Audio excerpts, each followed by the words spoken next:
बिहार के पूर्व मुख्यमंत्री और राजद के युवराज तेजस्वी यादव का काफिला सोमवार को सुपौल जा पहुंचा।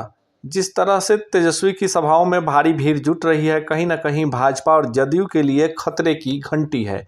17 महीने तक नीतीश कुमार के साथ बिहार में सरकार चलाने वाले तेजस्वी यादव अपने 17 महीने के कार्यकाल का ढिढोरा जनता के बीच में जाकर पीट रहे हैं।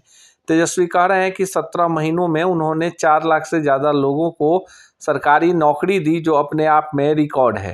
तेजस्वी ने 2020 के बिहार विधानसभा चुनाव के दौरान बिहार में 10 लाख बेरोजगार युवाओं को रोजगार देने का वादा किया था।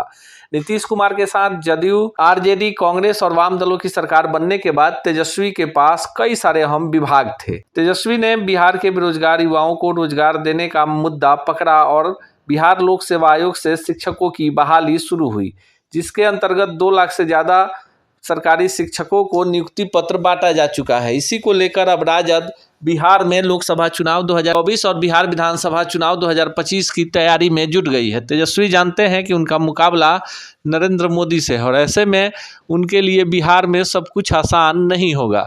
इसी के तहत अब बिहार में तेजस्वी यादव अपनी यात्रा पर निकले हैं। प्रथम चरण में वे बिहार के शिवहर, सीतामढ़ी से लेकर बेतिया, मोतिहारी, छपरा, सिवान, गोपालगंज होते हुए आरा, सासाराम, जहानाबाद, गया घूम चुके हैं।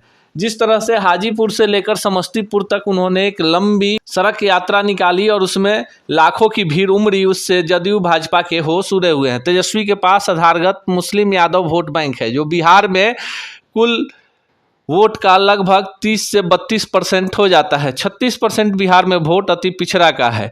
तेजस्वी की नज़र अति पिछड़ा वोट बैंक पर भी है, पर यादव और मुसलमानों के साथ अति पिछड़ा समुदाय आने से डरता है। कहीं ना कहीं बिहार में एमवाई का समीकरण बनाकर लंबे अरसे तक बिहार की सत्ता पर काबिज रहने वाले लालू यादव के पुत्र तेजस्वी भी अपने पिता के उसी फॉर्मूले पर चल रहे हैं। हालांकि तेजस्वी अपनी सभाओं में कह रहे हैं कि उनकी पार्टी एमवाई यानी मुस्लिम यादव के साथ ही साथ बाप यानी अति पिछड़ा और सामान्य जातियों की है, पर तेजस्वी की बातों में लोगों को विश्वास नहीं झलक रहा। तेजस्वी पूरी तरह से यादव मुसलमानों को ही आगे करके चल रहे हैं। जिस तरह से बिहार में सियासत चल रही है, वैसे में तेजस्वी के लिए सब कुछ इतना आसान नहीं है, पर एक अकेले दम पर बिहार में जिस तरह से अपनी सभाओं में भारी भीड़ तेजस्वी जुटा रहे हैं, उससे तो एक बात साफ है कि आने वाले लोकसभा चुनाव और विधानसभा चुनाव में तेजस्वी मुकाबले में रहेंगे। और आप आ गए ये ना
पटना के गांधी मैदान पहुंचकर अपने लोकप्रिय नेता बिहार के भविष्य का भाषण सुन के लाभ उठा रहे हैं।